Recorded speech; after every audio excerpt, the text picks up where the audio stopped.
Hello, everyone. We're back again with our webinar.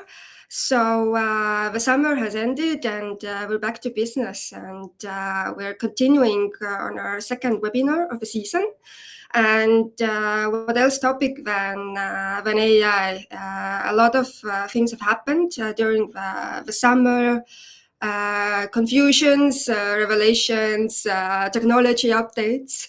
So happy to cover that topic with two of my former colleagues, Margot and Stella. So welcome you, and we're talking about EU AI Acts Turned One. Challenges, opportunities, and what's next. So as usual, we will cover different topics, but in the end, feel free to ask questions. So we have a designated time slot for that. And if you have any comments, drop them along the way in the chat. So happy to kick off the webinar. So Margot, you can introduce yourself this time. So a couple words, who are you, what do you do? Hey, I'm Margot Arnus. I'm a legal counsel at Veriff in the product and privacy team, and I'm also co-founder of data protection training provider Damus.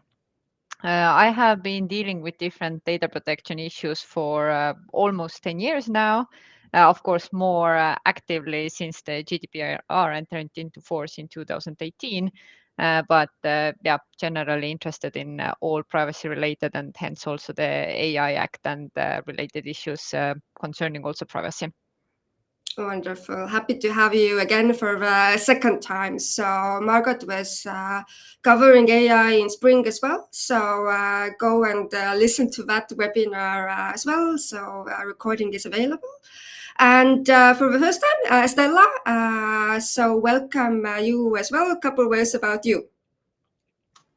Thank you. Glad to be here. So my name is Stella Goldman. I'm a lead legal counsel at Veriff, also in privacy and product team. My main focus has been counseling our fraud prevention and machine learning and the core product teams. And also, just like Margot, I'm a co-founder and trainer at Damus Data Protection Courses. We are really glad and happy to provide awareness and trainings about anything related to privacy and personal data protection. And my further background has been in a law firm.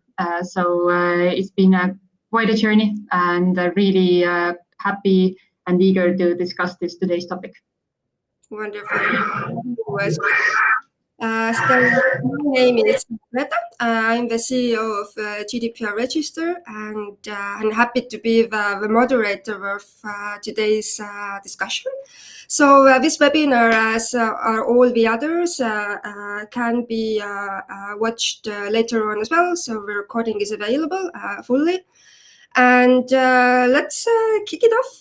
I think you all feel the same as I have, but this summer has been quite tumultuous in the regulatory scene. There's like new act is coming, court cases, different scandals, data breaches, and so on and so on. So, but why do we still have to talk about the AI Act? Why is it so big? Margot, maybe you want to start. Yeah, I think the main point here is that it's still a completely new field, both in like technology side, so having so broad usage and possibilities to work with AI in not like high, very specific tech environments, but in everyday life. And also then the sudden need to regulate this very new technology. So I think these are the main points why it's such a huge topic today, that this is not some old field of law or old technology that we have been used to for like decades or even longer, but it's like has been really quick developments in the late few years, and that's why we need to keep discussing it, because nobody quite fully understands what it is and what it will be yet. Stella, do you have anything to add from your perspective as well? Yeah, I absolutely agree. And I think the importance also comes from the fact that the Act is still phasing in.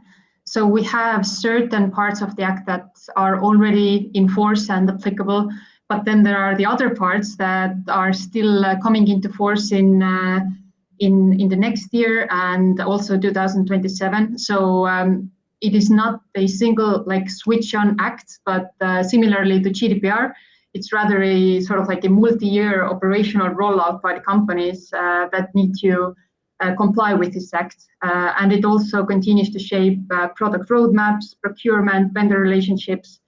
So as we have learned from the implementation of GDPR, new acts tend to take a really long time to get it like fully incorporated into business procedures, into everyday life, and to really get used to it. And with interpretations, with the documentation, everything, it just takes a lot of time.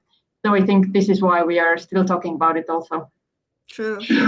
When we reflect back on the first year, do you think that the whole conversation and dialogue about the Act itself has been on the right track, like regarding the purposes of the Act, like the trustworthiness, human centricity, transparency? Like, is that what this is also visible for you as practitioners? Margot, you want to cover that?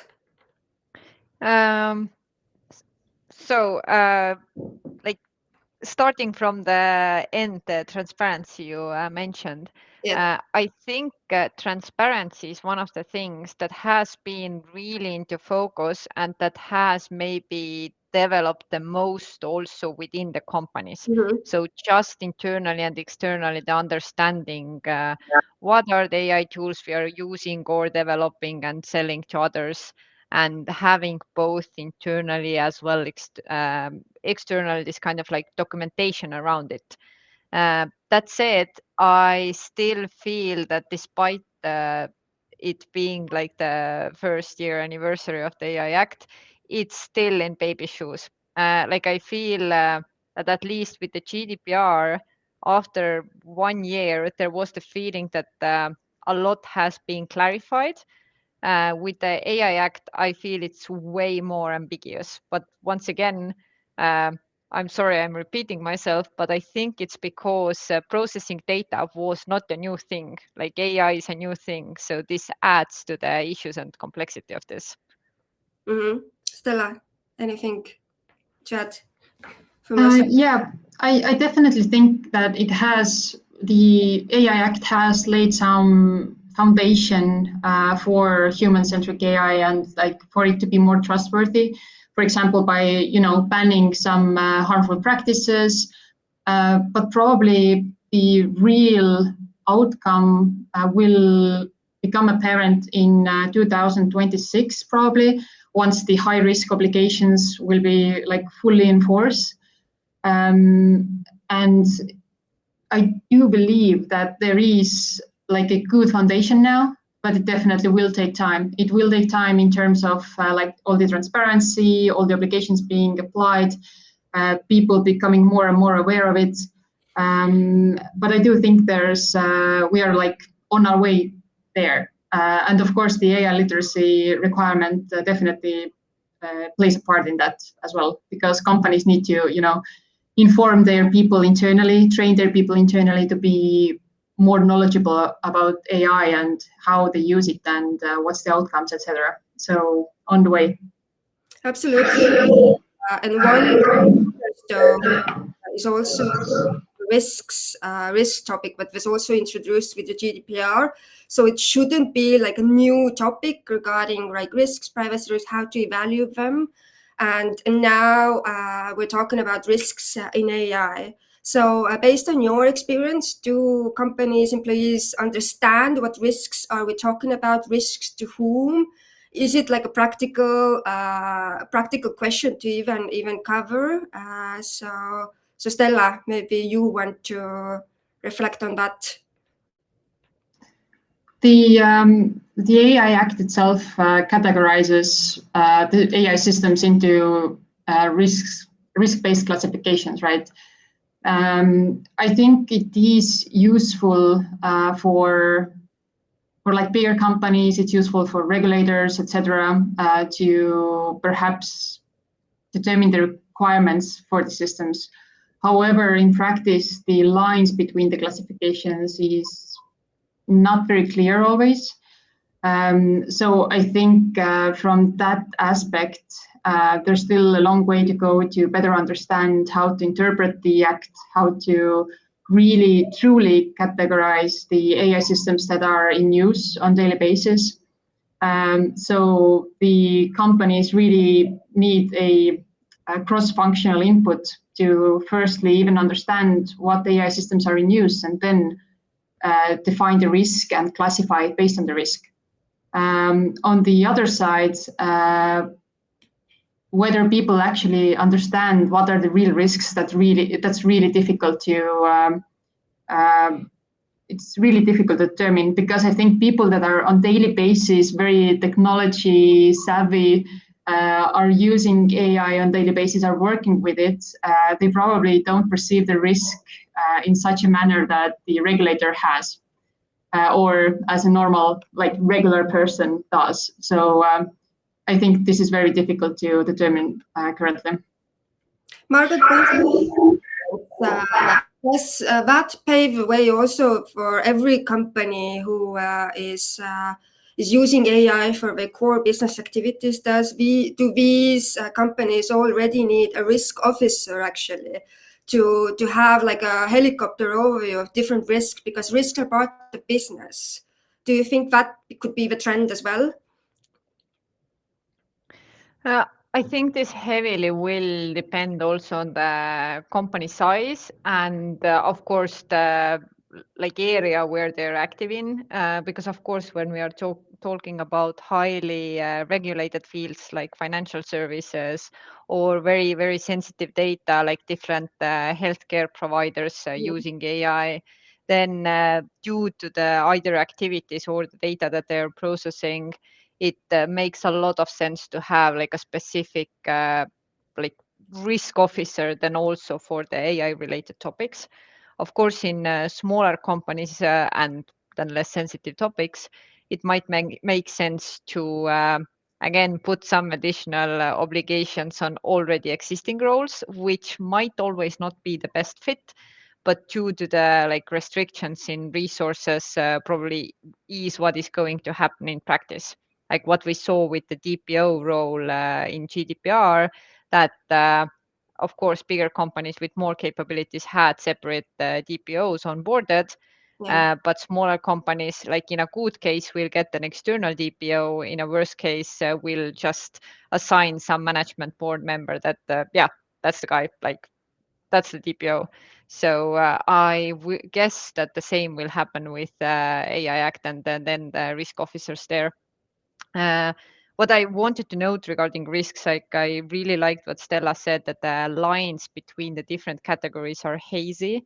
And I feel that this is also one of the issues in itself, that if there are a lot of obligations, jumping on board because the risk level switches, then it might be that some companies are trying to find the loopholes or the gray areas to tell that they are lower risk than they actually would be. So this is something where I feel that the clarity is needed regarding the categorization, not only for making the categorization easier, but also to make it easier to assess externally whether something is high risk or not. True. And I think along the way, there will be more clarification from the EU side as well and from the AI office. So I think a lot of companies have said that they will hold on to the AI Act compliance project until they have everything written out, like what is actually expected from them. So they may lose years along the way because the clock doesn't stop. So you have to move ahead with things, and along the way will be different challenges about documentation, as we discussed, the risks, the oversight, definitely the technical requirements, What has been the biggest compliance challenge for you along the way? And we also have a poll regarding that to ask from my audience what has been their biggest compliance challenge. So Marit can put that poll up again, but Stella, the biggest challenge along the way? I think there are several, and I think they are very universal, not just specific to us. So one thing that you already mentioned yourself is the timing. So the key obligations phase in now between 2025 and 2027. But at the same time, the standardization, technical documentation templates, guidance, everything is still evolving in the background. And so the companies need to act before the full guidance and harmonized standards are available, which at the same time creates this friction internally within the companies that, we have this legal requirement, but we don't have the very specific outputs that we need yet. So everybody is a bit like hesitant, like, do we need to act right away or not? And then there's definitely this, legal teams pushing that, yes, we need to act because, as we know from the past, things take time, input takes time, etc. And at the same time, it's really difficult for example, technical teams to prioritize it because there is so much uncertainty still. The other thing I think that causes the challenge is definitely the legal complexity. As we already mentioned, around the categorization and also generally the overlap with other laws such as GDPR. For example, if a system is determined to be high risk, then the documentation and human oversight requirements, they become a really heavy lift. And it causes like a high compliance burden in addition to all other like overlapping laws. And of course, then the documentation and traceability, we need to maintain up to date, for example, if there is like the requirements of logs or so, there's the need to maintain them and be up to date, especially if there are like iterative models, for example, then it's really hard to do just on paper. So we definitely need some, technical development if there's nothing like that in place before. So I believe there are lots of challenges, mainly coming from the timing, the legal complexity, and then also like the cross-functional cooperation. Just because although legal can, translate the act to other teams, then the heavy lifting mostly is on the other teams. Yeah, and when we look at full results, the biggest hurdle is lack of internal expertise, definitely. And I think for smaller companies, they're also lacking expertise in these fields. So, Margot, a question for you: like, what advice would you give for smaller companies? How to tackle that? Let's say I'm the only lawyer in the company covering all topics from privacy, contract negotiations, and so on. How to stay on top of it?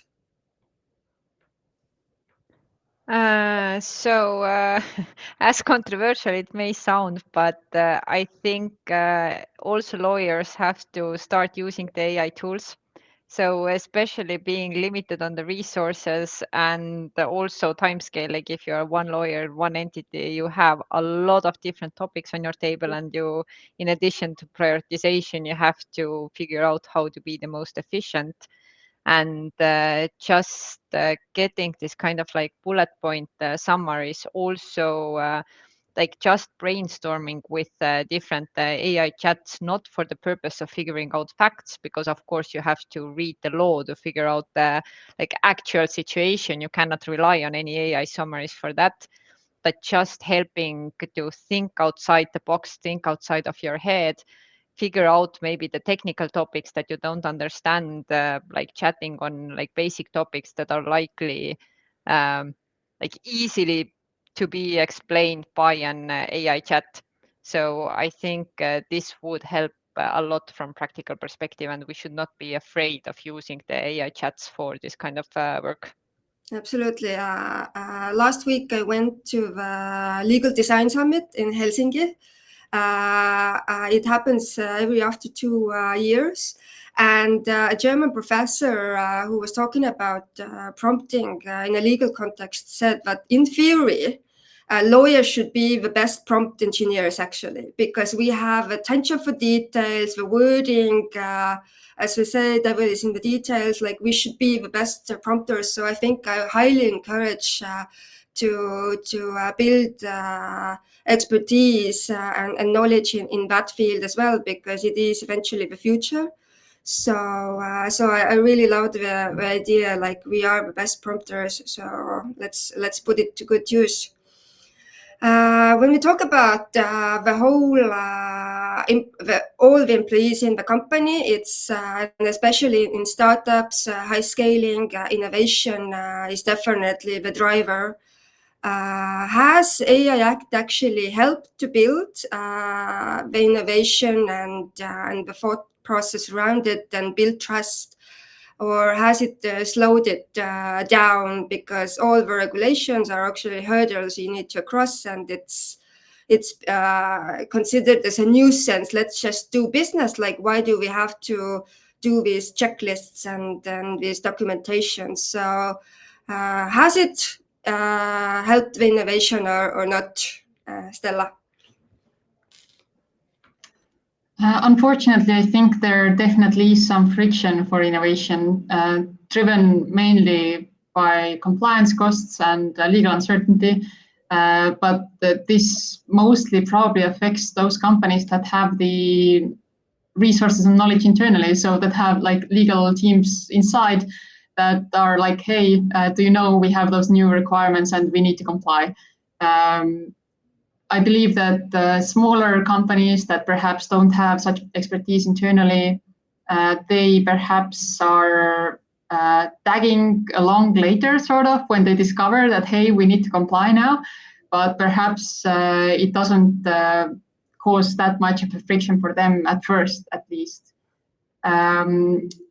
And of course, over time, I do expect to see like heightened trust through all the transparency requirements and the baseline obligations for high risk AI systems and so on.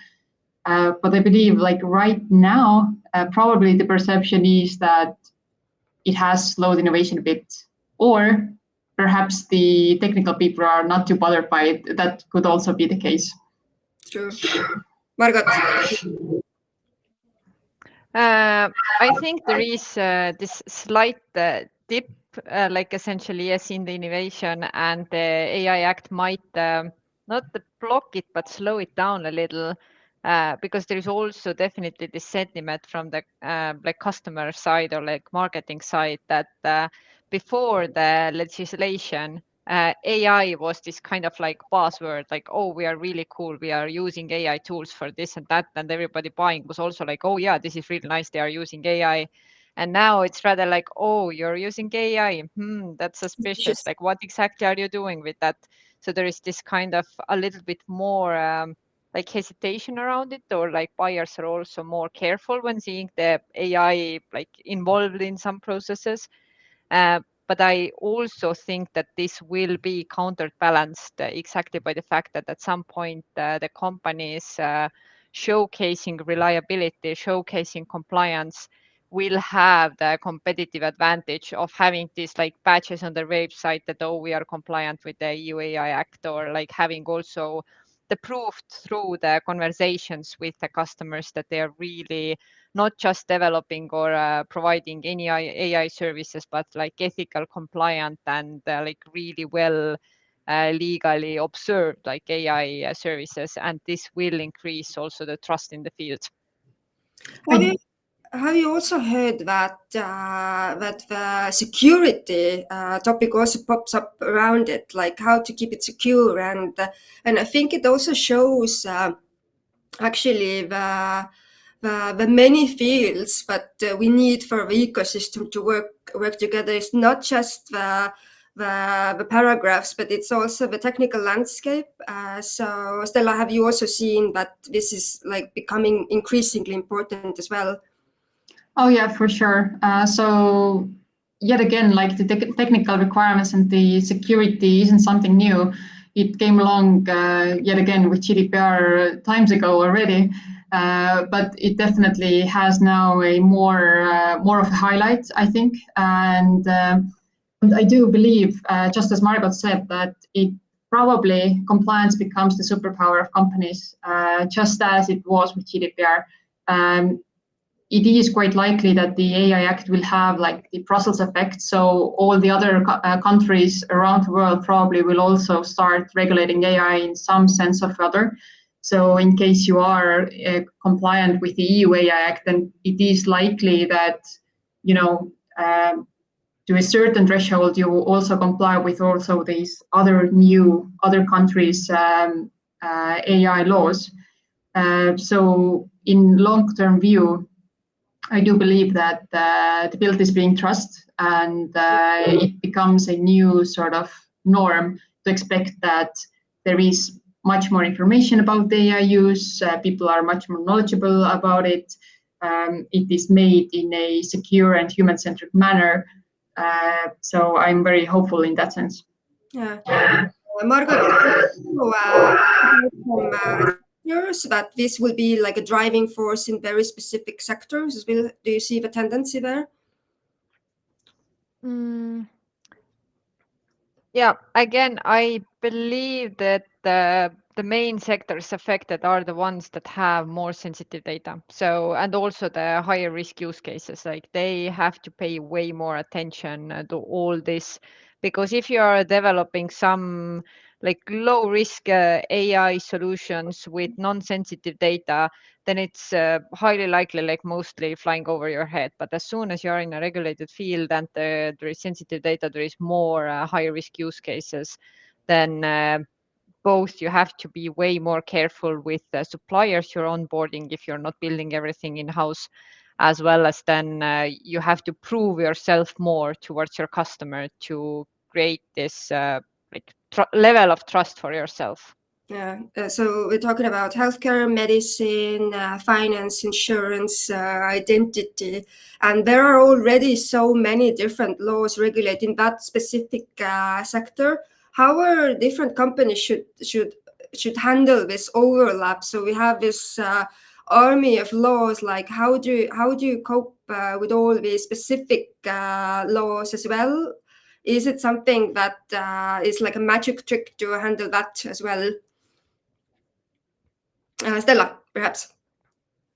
Unfortunately, there are no magic tricks here, but the good old, you have to sort of ascertain what requirements apply to your company from each act and see if there's a good overlap, and where you can reuse some materials, reuse some documents, inputs, etc.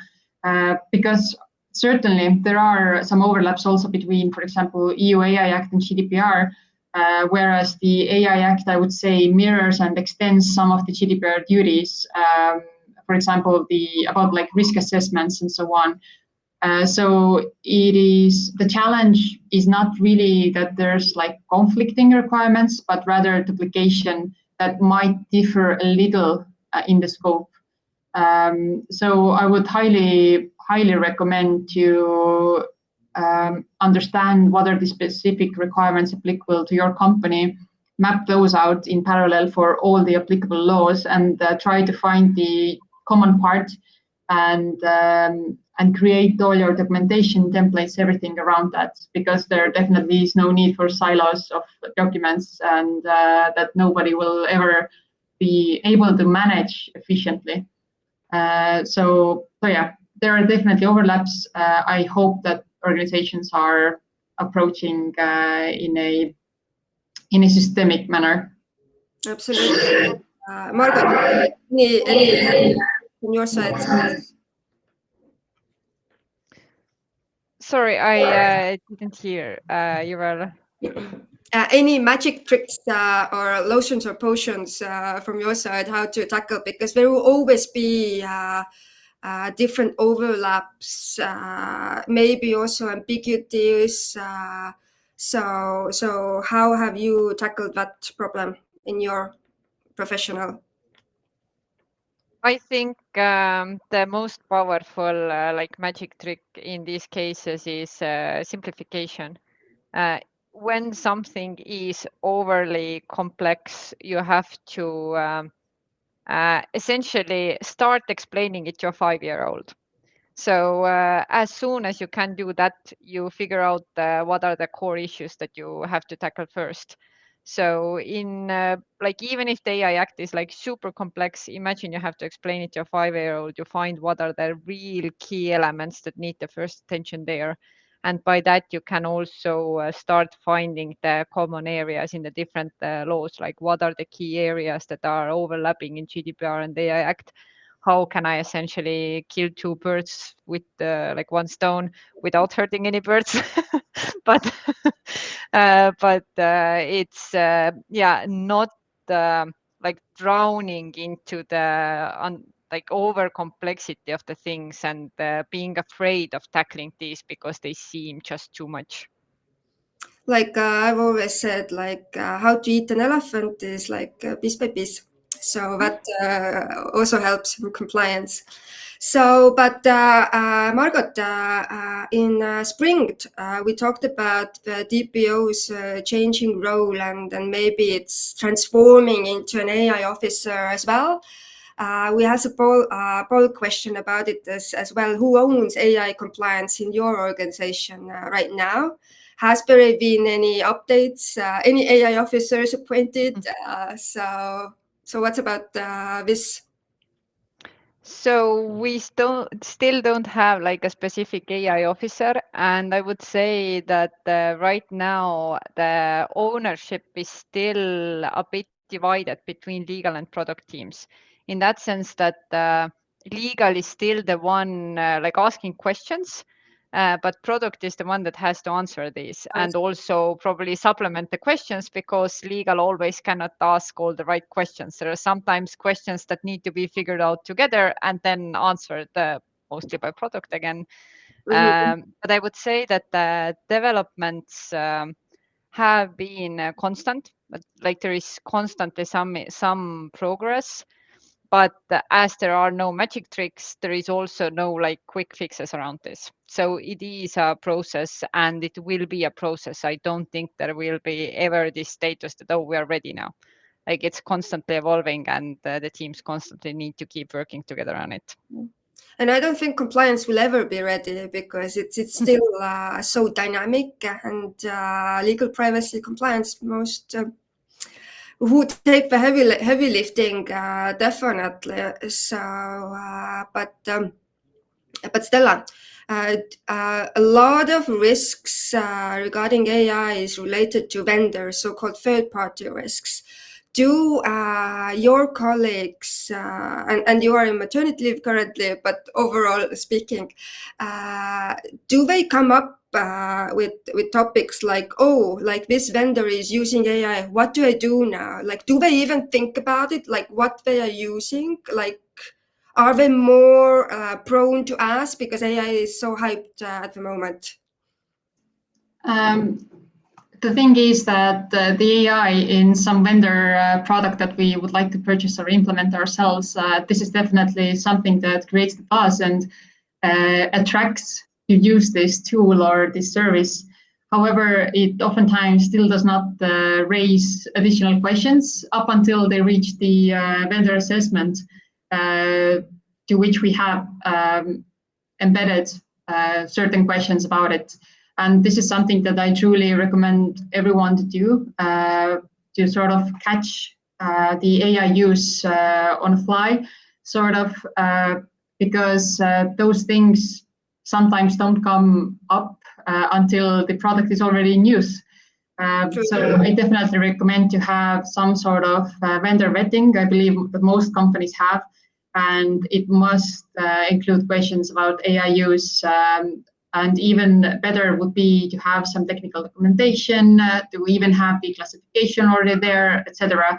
So it definitely should be built into a procedure before the product or service is already being used. Yeah. Margot, what in the vendor regarding AI?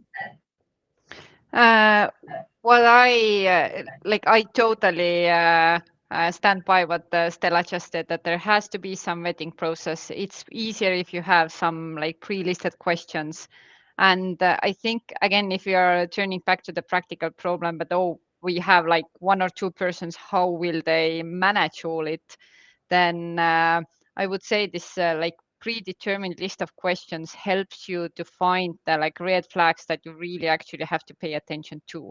So even if you skim through the answers, you often get the feeling that, oh, here is something like off. And it's not usually like it's not one answer. It's not like one specific thing. It's just this kind of like discrepancy between, for example, the risk level. Again, you see like there is like maybe high risk data, high risk use case, or it's just riskier. But you, for example, see that all the answers are super simple or like some answers are off, then this should be immediate red flag that maybe the vendor is not quite fully understanding what they're doing. Or what I often also see in the field of AI right now is that some vendors use this like big complex words also in the field of security, like, oh, they have this short term and that short term and this amazing thing. But as soon as you start asking the stupid questions, just like, oh, I'm a legal person, sorry, I don't know, like, can you explain this to me? If they cannot explain it, they don't know what they're doing. And this is like a massive red flag, like giving out like written, yes, we have compliance with ABCD, but if you cannot explain any of it, then you probably don't actually have the compliance. True, and the keyword here is like simplicity. That's what like the aim of the AI Act is also like peel the layers away and actually tell us what you are doing, because you actually have to explain it not just to a lawyer. You have to explain it in writing to your clients, your customers, like. And the bar of expectation has risen definitely in the past years. Different data breaches and the educational aspect. And there is definitely a lot of myths circling around the AI Act. So Stella, maybe you want to share one of the most interesting myths for you and just debunk it as well. I think one myth related to the act itself that we also actually briefly discussed already is that, there's still plenty of time. And that's exactly what happened with GDPR implementation and everything. So mapping of the AI systems, understanding what you're using, what requirements apply to you, it takes a lot of time. So the best time to act is now. So the thought or idea that there's plenty of time, that's definitely a myth. Margot.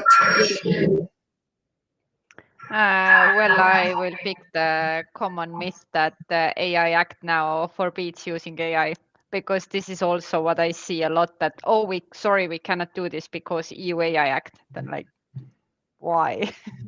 So I feel that, again, this layer of fear it has created around the word AI. And of course, from technical perspective, what we hear constantly from product teams, that what is AI? Like, AI is such a broad concept that just labeling something AI tells nothing to the actual like technical teams. You have to go like way deeper to figure out what's the actual technology that's in this case labeled AI.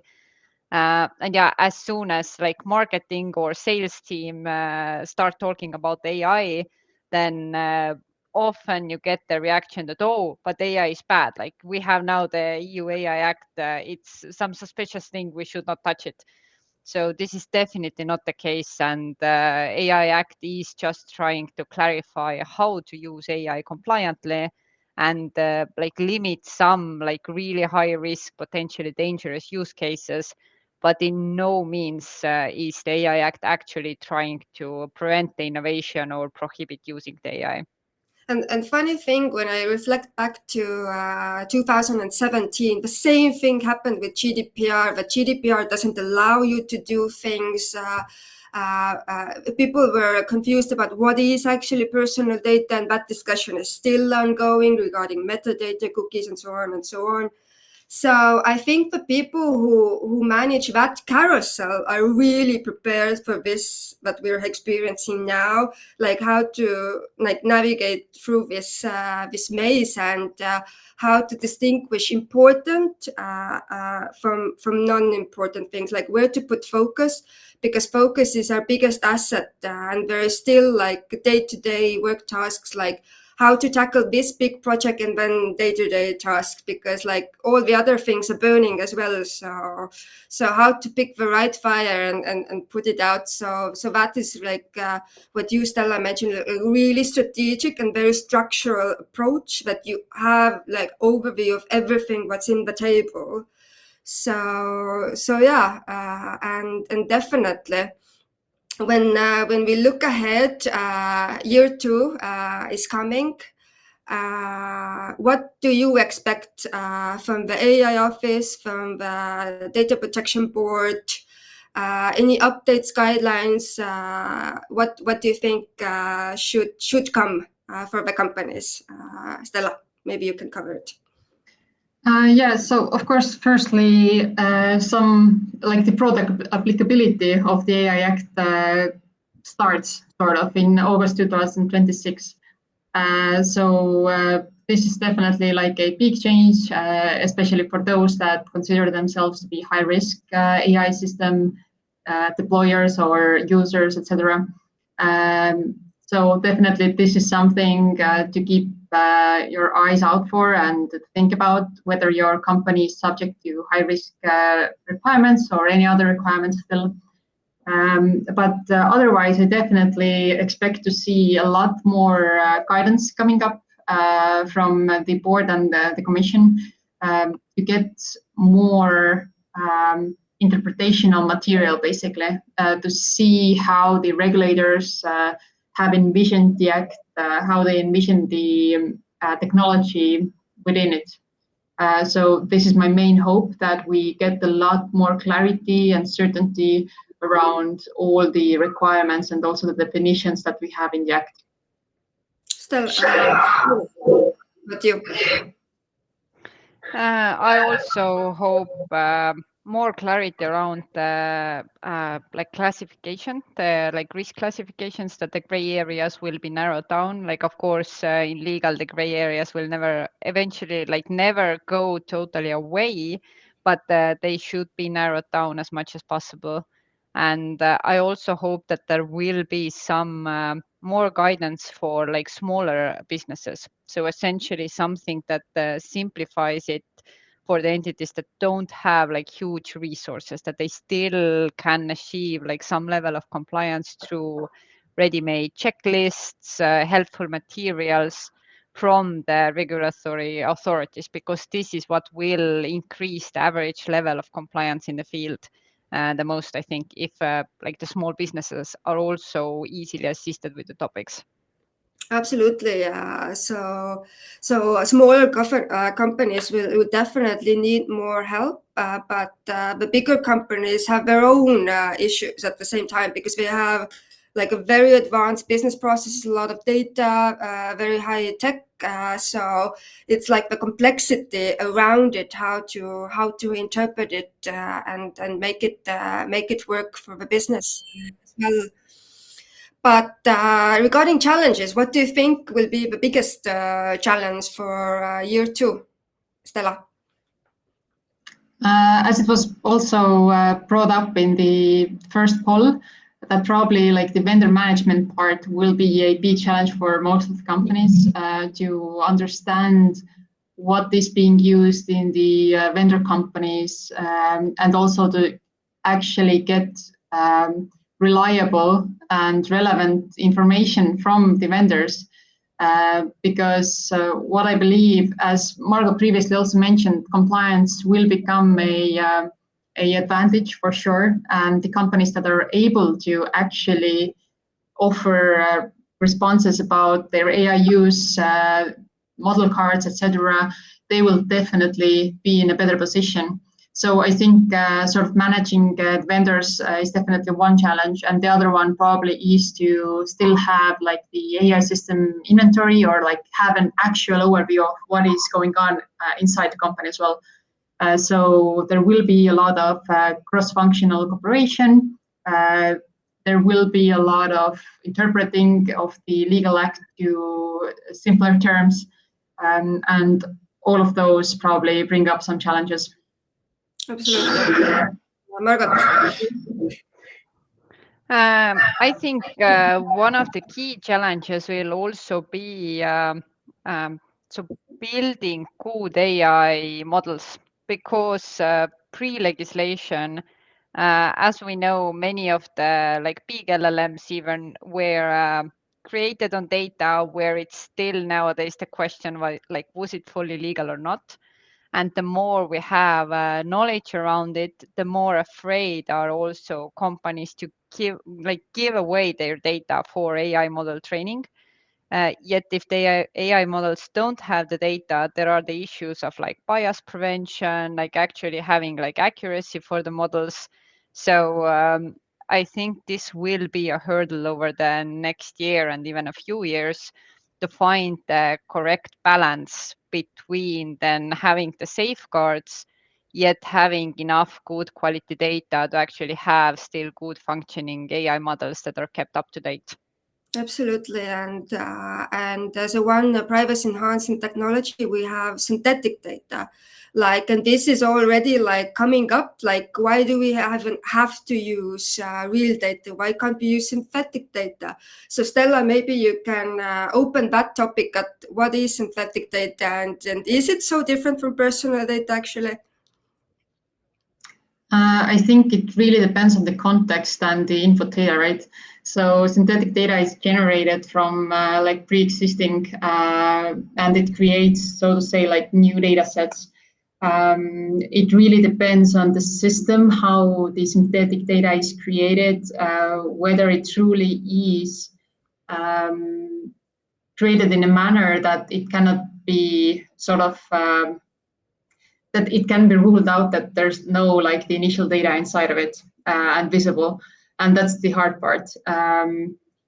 Whether synthetic data becomes more of a craze, I think time will show. I think there is, just as I said, the complexity of whether we can trust the data set, basically. So that's the key question here. But generally, I think whenever we are using personal data for AI model training and generally development, then we have to ask also which privacy law applies to us, because what is interesting, definition of personal data and pseudonymized data, for example, also changes over time with court cases. It is different in different jurisdictions. For example, if we compare biometric definition in Europe versus in the European Union versus in US, certain states, this already differs. So it is really, really important that in case you handle personal data for any sort of AI system, that you're clear on that part as well. Mm-hmm. So Margot, your colleague comes to you just by data sets and we're free from regulations. What do you say to that person? Well, it's always a suspicious claim. Usually I would ask some additional questions, because it's possible, it's not impossible. Of course, these kind of data sets may exist, but there is usually a catch to it. So you should rather be suspicious of such statements. Absolutely. So as we are 10 minutes until the end of our time, so I would ask a last question from both of you. What's next? What's your personal take if you have to look at the crystal ball, and you would have to predict what will the world look like in next year at the same time? Stella. Actually, I would like to. I'm the most eager to see how are the tech giants implementing those requirements, such as Meta or or Microsoft, I would really like to see what's their approach and what will their transparency documentation look like, and also will they join the codes of conduct and so on. So I'm most excited to see like what will the giants do basically, because this is something that will definitely also shape how smaller companies are implementing the law as well. Margaret, I think a word will look like. I believe there will be a lot more clear documentation around AI topics. So on one hand, the progress will come from the technical side.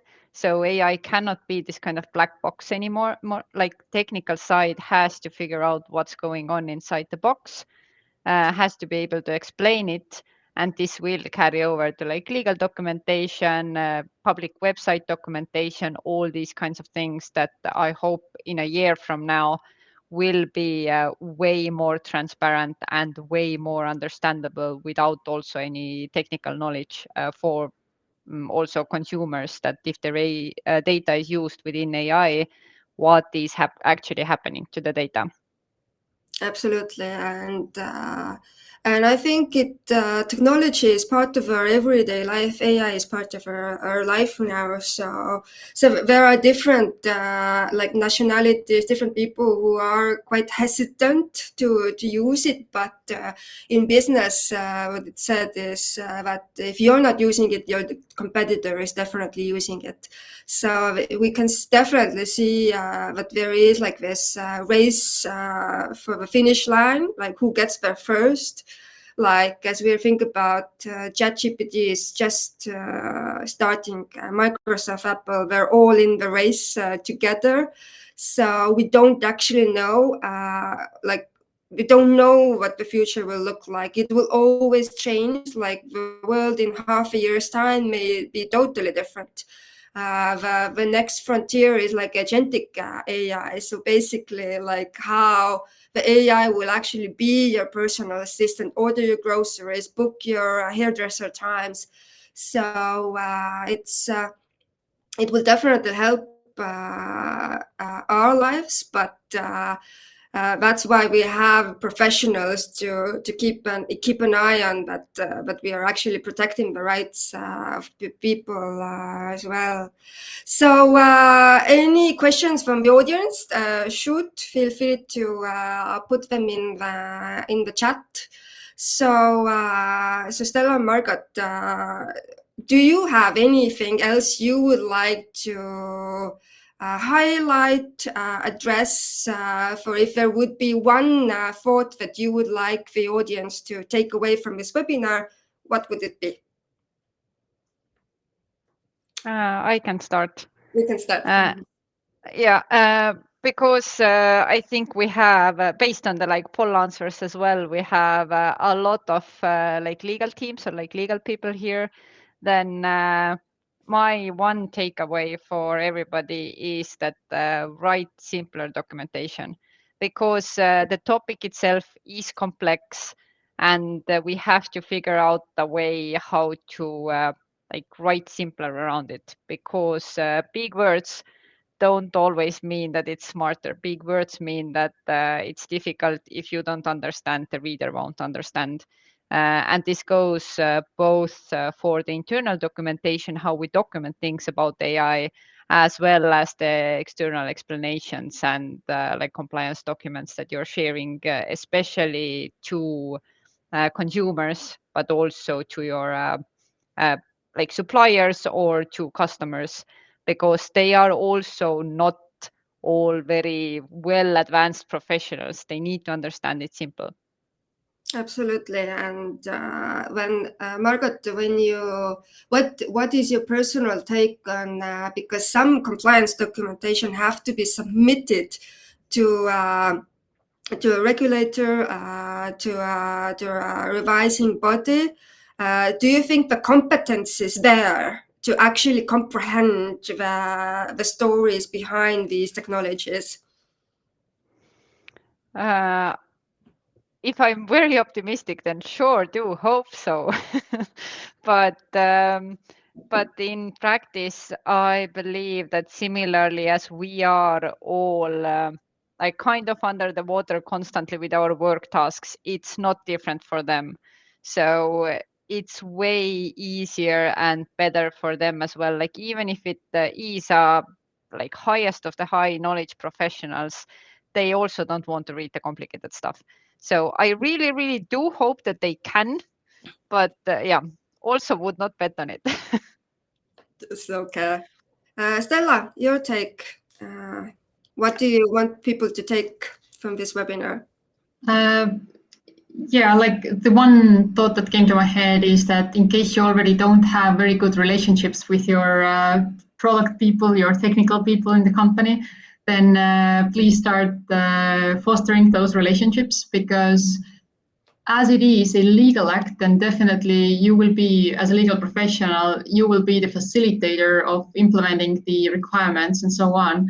But as previously already mentioned, the heavy lift probably is on the technical people, and for them to actually pick up the requirements and to give you input that is usable, is simplified for you, then you definitely need to have good relationships with your product and technical teams. So I just highly recommend fostering those relationships and coming out of your perhaps just a legal bubble, and be more engaged in also the technical part of it. It's fun, I promise. Absolutely. It's keep people engaged on the topic. As we say, like with every new topic, like okay, it's like interesting. It be like how it's gonna change my work, but it may like drop. It's like okay, let me just do my own thing. It's like how to keep people engaged, and it's with every compliance program initiative.